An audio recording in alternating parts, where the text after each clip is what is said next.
We were different. We were queers. We weren't like regular people, so they wanted to come and look at us like a freak show. 1207 1st Street Southwest. Search it and you'll land at this sports bar. But as Lois Zaro tells City News, 50 years ago, it was a controversial club. During Calgary Pride Week, we look at what led to a boycott and eventually a safe space for LGBTQ2S+ members in the city at a time when being gay was illegal. It was supposedly a gay establishment, but the owner was selling tickets to straights to come in and look at the queers, come watch the queers dance together and stuff. It was the late 1960s. Zabro and a group of friends wanted to put a stop to being a form of cheap entertainment for the straight bar patrons. So they started a boycott against the club in Victoria Park.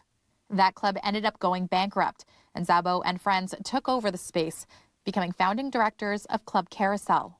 A lot of the young people would come down early before the dancing and stuff just to talk about their what was going on in their lives. They're being not being able to get a job, not being able to get an apartment, being kicked out of their homes, their mother and father abandoning them, and that type of thing. They really needed a place to talk. It was Calgary's first gay establishment, owned and operated by gay people for gay people.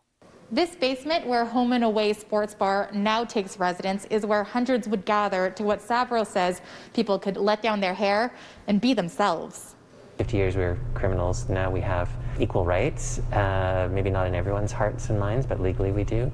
Kevin Allen, author of Calgary's Gay History, says with Calgary Pride Festival celebrating 30 years, it's important to remember its past. It's important that we recognize the shoulders that we're standing on, all these people that stood up like Lois and signed her name on the dotted line, and she stuck her neck out for us at a time when it was probably really scary to do so. As for Zabro, interviews like this would have never happened 50 years ago.